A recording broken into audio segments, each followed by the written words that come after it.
Hello पिला माने आज आम आमर लेसन 4 जो विषयटी रही the mountain and the squirrel ये कविताटी को आज आम पढ़ा। तो देखने कौन रही कविताटी the mountain and the squirrel पर्वत एवं गुंडुची। तो प्रथम देखने कौन रही pre reading socialisation. Look at the picture below. Look देख आर द पिक्चर बिलो तले छविटी को देख। कैन यू नेम देम तुम्हें से नाम कहीपर कि। Can they talk like human beings. Can they talk से कौन कथा हो पारे कि लाइक ह्यूमन बीइंग्स मनुष्य भली। Do you think they show themselves of.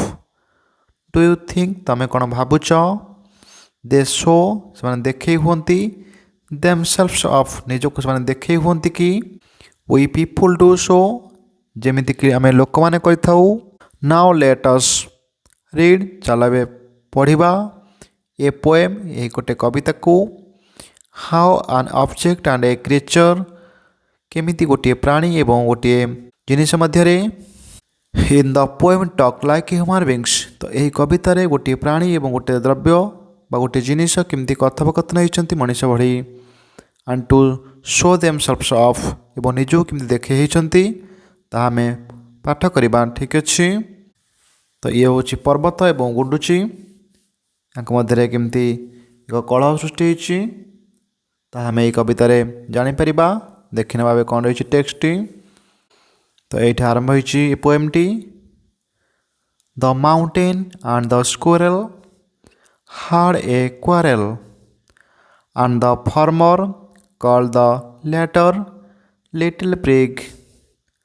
Born replied, you are doubtless very big, but all sorts of weather must be taken in together to make up a year and a sphere, and I think it is no disgrace to occupy my place.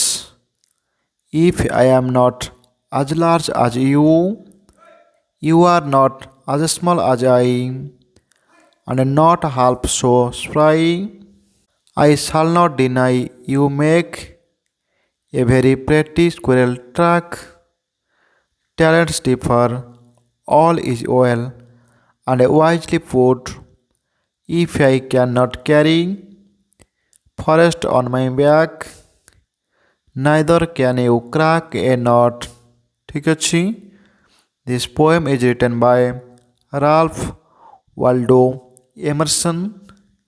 तो देखने कौन रही hard words गुड़ाक mountain पर्वत, squirrel गुंडीची, quarrel कलह बा झगड़ा, फर्मर पूर्व जनक, लेटर परवर्ती जनक, लिटिल प्रिगला क्षुद्रकाय, बनला छोट बा क्षुद्र, रिप्लाइड प्रत्युत्तर देला, डाउटलेस निसंदेह, बिगेला बड़, ऑल सॉर्ट्स समस्त प्रकार, वेदर अर्थटी पाग बा ऋतु, टेकेन निया जाए, टुगेदर ला एकत्र, मेक तैयारी करने, ईयर गोटे वर्ष, स्फीयर ये भूमंडल बा पृथ्वी, थिंक भाविबा, डिस्ग्रेस न्यून बा हीन, ऑक्युपाई ग्रहण करिबा, प्लेस स्थान, लार्ज बड़, स्मॉल छोट, हाल्फ अधा, स्प्राई चंचल, डिनाई बारण करिबा, मेक तैयारी, प्रेटी सुंदर, स्क्विरल गुंडुची, ट्राकला तार चिन्ह पद चिन्ह, टैलेंट दक्षता, टिफर भिन्न बा प्रभेद, वाइजली विज्ञतार सह पुटला खंजा जाइछि, कैरिला बहन करिबा, फरसला जंगल, ब्याकला पिठी, क्राकला फटेबा, नटला चना। तो ठीक अच्छे। देखने कौन रही पूरा पोएमटी the mountain and the squirrel had a quarrel। The mountain दिने पर्वत एवं गुंडुची मध्य गोटे कलह है। And the former called the latter एवं पूर्व जनक तो पूर्व जनक ये किए अच्छी ना माउंटेन अच्छी लैटर ये किए अच्छी ना स्कुरेल अच्छी ठीक अच्छी the former call the latter तो पूर्व जनक परवर्ती जनक कहला कौन कहला ना लिटिल पिग तुम हो क्षुद्रकाय बन रिप्लाएड तो सही छोट जीवटी बा ये गुंडुचिटी उत्तर देला you are doubtless very big तो निसंदेह यह कहुपर कि तुम बहुत बड़ अट बट किंतु all sorts of weather must be taken in together किंतु ऑल सॉर्ट्स ऑफ वेदर समस्त प्रकार ऋतु बा पाग को नहीं मस्ट बी टेकन निश्चिंत नि जाए इन टुगेदर एकत्र रूपे टू मेकअप ए ईयर गोटे वर्ष सृष्टि निमंते बा गोटे वर्षर तैयारी समस्त प्रकार ऋतुर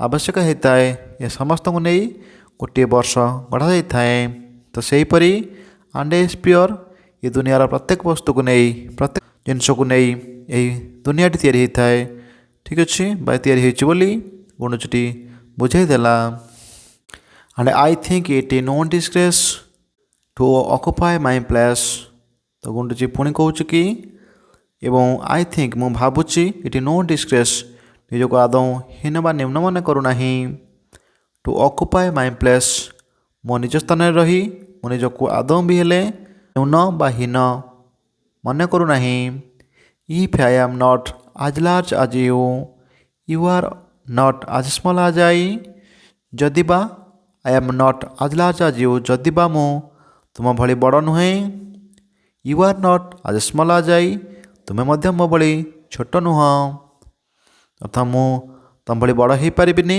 कि तुम्हें मध्य मो भली छोट हो पारनी and not half so spry एवं मोर अधा मध्य तुम्हें चंचल हो पारनी तुम्हें निश्चल नीरव ठीक अच्छे I shall not deny you make मु तुमको बारण करें ना या ए भेरी प्रेटी स्क्रेल ट्रैक तुम शरीर में तुम्हें गोटे गुंडुचिर पदचिह्न कर मो चलला मो पदचिह्न तुम पर्वत रहीपर जहाँ को मुझे मना करें ना तो टैलेंट्स डिफर तो से कह बुझेदेला कि देख तुम्हें मो भली क्षुद्र हो पारनी कि मुझ तुम भली विशाल हो पारनी एवं तुम्हें मोर अधा मध्य चंचल हो पारनी एवं गुंडुचिर पदचिह्न को तुम्हें रखिपर जहाँ मु मना करी ना मना करें ना तो talents differ all is well and wisely put तो टैलेंट्स तो दक्षतार भिन्नता रही प्रभेद रही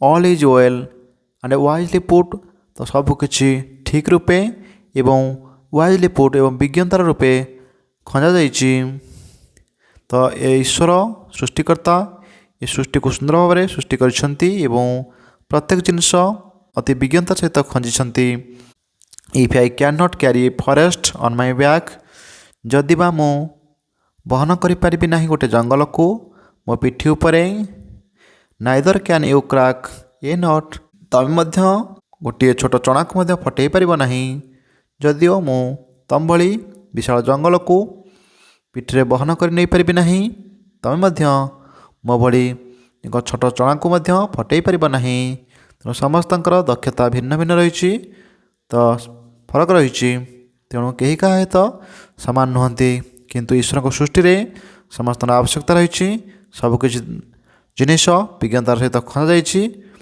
तो से भली समस्त स्थान में समस्ते ठीक अच्छा बोली बुझे देना गुंडुची पर्वत को तो ये सरी जाइए तुम कविताटी आम देखी ना यार एक्टिविटीज गुड़िक तो देखी ना कौन रही एक्टिविटीज गुड़िक फास्ट क्वेश्चन रही what is the poem about ये कविताटी क्यों संपर्क रही ना the poem is about A quarrel ये कविताटी एक कलह संबंध रही नंबर 2 रही हु हाड ए क्वारल कहाँकर कलह है ए क्वारल हाड बिटवीन ए माउंटेन एंड ए स्कुरेल गोटे पर्वत एवं गुंडुची मध्य एक कलह है ठीक अच्छे नंबर 3 रही what does the former refers to and the latter तो ये फार्मर क्या गुरुत्व दौची बुझाऊँगी लेटर क्या बुझाऊँगी the former refer to the mountain and the latter refers to the squirrel तो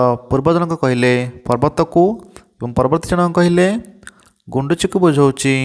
नंबर 4 रही हु स्टार्टेड द क्वारल कलह किए आरंभ कला। The mountain started the quarrel पर्वतटी कलह आरंभ कला। नंबर 5 रही who called him little prig किए क्या लिटिल प्रिग बा क्षुद्रकाय बोली डाकिला। The mountain called to the squirrel as little prig तो पर्वतटी गुंडुची को लिटिल प्रिग बोली डाकिला। तो ठीक अच्छे। नंबर 6 रही did the squirrel take it easy गुंडुची कौन या सहज नेला कि no the squirrel did not take it easy तो गुंडुची या सहज नेला नहीं। तो नंबर 7 देखा कौन रही how did he feel about it से विषय नहीं कौन अनुभव कला बा किपरि अनुभव कला ना he felt very insult about it से यहाँ भारी अपमानित अनुभव कला। नंबर 8 रही what makes up a year क्यों क्यों जिनिस गोटे वर्ष तैयारी करती ना all sorts of weather must be taken in together to make up a year समस्त प्रकार पागबा ऋतु निश्चय रूपे एकत्र नि जाए गोटे वर्ष को तैयारी करने बा हिसाब करने। नंबर 9 रही what makes up the sphere तो भूमंडल किपरि सृष्टि होता है ना all sorts of things must be taken to makes up the sphere समस्त प्रकार द्रव्य बा जिनिस निश्चय रूपे एकत्र नि जाए यही सृष्टिर तैयारी निमंते। तो देखि नंबर 10 कौन रही does the squirrel feel inferior to be a tiny creature गुंडुची एक क्षुद्र जीव बोली निजक कौन हीनमान्य कर व्हिच लाइन टेल्स दिस क्यों लाइन एपरी कहूँ तो no the squirrel does not feel inferior to be a tiny creature गुंडुची छोट बोली निजक क्षुद्र बा हीनमान्य करूना। The line I think it no disgrace to occupy my place मो निजक हीन बा न्यून मन करूना मो स्थान रहीकि बोली यही लाइन टेल्स दिस यही लाइन एक कहूँ। Number 11 the mountain is big what can it do and what can not तो पर्वतटी बड़ यह कौन करिपार एवं कौन करिपार नहीं। द माउंटेन इज बिग तो पर्वतटी बड़ it can carry a forest on its back but can not crack a nut ये गोटे जंगल को ता पिठरे बहन कर किंतु गोटे चना को फटाई पार नहीं। तो नंबर 12 देखना कौन रही नंबर 12 रही the squirrel is small what can it do and what can not गुंडुची छोट हेल्ले ये कौन करिपार एवं कौन करिपार नहीं। The squirrel is small it can crack a nut but can not carry a forest on its back गुंडुची छोट या गोटे चना को फटई पार किंतु एक जंगल को पिठरे बहन कर नहीं। नंबर 13 रही who does I in the last 2 lines refers to तो शेष 2 लाइन रे आई क्या बुझाऊँगी ना I in the last 2 lines refers to the squirrel यह गुंडुची में व्यवहार होती। नंबर 14 रही how are they different from each other परस्पर ठारू किमती जाने भिन्न अटंती। They way are different from each other by their talent तांकर दक्षता को नहीं से माने परस्पर ठारू अलग अटंती। नंबर 15 रही what do you mean by all is well तो ये ऑल इज वेल कर तुम्हें कौन बुझ ना all is well means everything is right in the world ये दुनिया रे सबकि ठीक ठाक रही। नंबर 16 देख वाइजली पुट मीन्स ना wisely put means the god has created everything and wisely put also ईश्वर सबकि सृष्टि करछंती एवं विज्ञानतार सह खंजिछंती मध्य। Number 17 who talks more in the poem किए कवितार बेसी कथा कही डू यू थिंक तुम कौन भावुच he is a little bit quarrelsome से एक कलहप्रिय। The squirrel talks more in the poem ये कवितार गुंडुचटी बेसी कथा कही किंतु no I don't think he is a little bit quarrelsome किंतु मु भावुना जे से एक कलहप्रिय बोली कारण से बुझे देछि पर्वत को। नंबर 18 देखिबा do you find such people among us आम मध्य एमती लोक तुम्हें पाइब कि yes we can find such people among us आम मध्य आम यही लोक पाइपर। 19 रही who of the two do you like more why ये दुई मध्य तुम्हें क्या अधिक पसंद करुच एवं कहीं। I like to the squirrel more मु गुंडीची को अधिक पसंद करुच्ची बिकज कारण he try to make understand to the mountain कारण से चेष्टा कला पर्वत को बुझे देवाई। ठीक अच्छे। नंबर 20 देखिबा find the rhyming words in the poem ये कवितार राइमिंग वर्ड्स कौन रही। The rhyming words in the poem are like squirrel quarrel prig big weather together ears fear disgrace place eyes fry make track track back put not। तो ये पद गुड़िक पर्फ सहित rhyming word पढ़ी तो ये सरी जाइए तुम यही कविताटी। यदि कार किसी भी डाउट थी तो मो कमेंट लिखि नहीं पार। Thank you.